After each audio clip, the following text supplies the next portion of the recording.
টানা ষষ্ঠ দিনে গড়িয়েছে ইরান ইসরায়েল সংঘাত। উভয় পক্ষের মধ্যে চলছে পাল্টাপাল্টি হামলা ও তীব্র লড়াই। এর মধ্যে ইরানকে একের পর এক কড়া বার্তা দিয়ে যাচ্ছেন যুক্তরাষ্ট্রের প্রেসিডেন্ট ডোনাল্ড ট্রাম্প।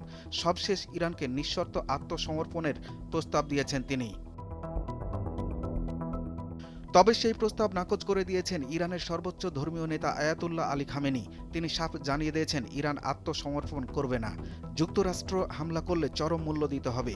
যে ভুল ইসরায়েল করেছে সেটার খেসারত সন্ত্রাসী ইহুদিদের দিতে হবে, তাদের ছাড় নেই।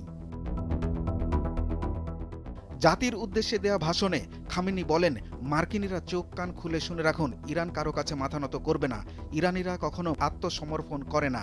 আমেরিকার মধ্যস্থতা মানা হবে না। তাদের চাপিয়ে দেওয়া যুদ্ধ কিংবা শান্তি কোনোটাই মেনে নেওয়া হবে না। ট্রাম্পের উদ্দেশ্যে কড়া ভাষায় তিনি বলেন, সবার জেনে রাখা উচিত ইরান আত্মসমর্পণ করবে না। আমেরিকা হামলা করলে ভয়ঙ্কর পরিণতির জন্য তৈরি থাকতে হবে।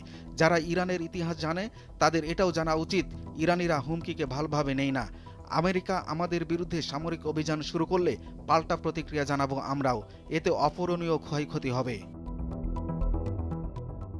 ইসরায়েলের প্রধানমন্ত্রী বেঞ্জামিন নেতানিয়াহুর উদ্দেশ্যে ইরানের সর্বোচ্চ ধর্মীয় নেতা বলেন, ইসরায়েল অনেক বড় ভুল করেছে, মারাত্মক ভুল করেছে। এর জন্য ওদের শাস্তি পেতেই হবে।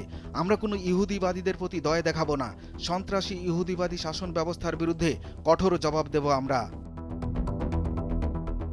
খামেনি আরও বলেন, যুদ্ধ কেবল শুরু। ইতোমধ্যে দুর্বল হয়ে গেছে ইসরায়েল, ঘায়েল হয়ে পড়েছেন নেতানিয়াহু। কারণ এই সংঘাতে যুক্তরাষ্ট্রকে জড়াতে হচ্ছে তাদের।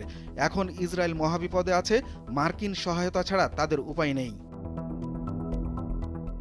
এর আগে শুধু খামেনিকে নয়, ইরানকে তছনছ করে দেওয়ার হুমকি দেন ট্রাম্প। নিজের সামাজিক যোগাযোগ মাধ্যম ট্রুথ সোশ্যালে ইরানকে নিঃশর্ত আত্মসমর্পণ করতে বলেন তিনি। এছাড়া মার্কিন প্রেসিডেন্ট বলেন, আমরা জানি তথাকথিত সর্বোচ্চ ধর্মীয় নেতা কোথায় লুকিয়ে রয়েছেন। আপাতত তাকে বের করে হত্যা করব না আমরা। তবে কোনোভাবেই ইরানকে পারমাণবিক অস্ত্র বানাতে দেওয়া হবে না। এরও আগে নেতানিয়াহু বলেন, ইরানের সর্বোচ্চ ধর্মীয় নেতা আয়াতুল্লাহ আলী খামেনিকে সরিয়ে দেয়াই চলমান যুদ্ধের সবচেয়ে সহজ উপায়। তাকে হত্যা করলেই সংঘাত থেমে যাবে। ইরানি চাই যুদ্ধ চিরস্থায়ী হোক। তারাই আমাদের পারমাণবিক যুদ্ধের দ্বারপ্রান্তে নিয়ে এসেছে। দুরুল হক, ভোরের কাগজ।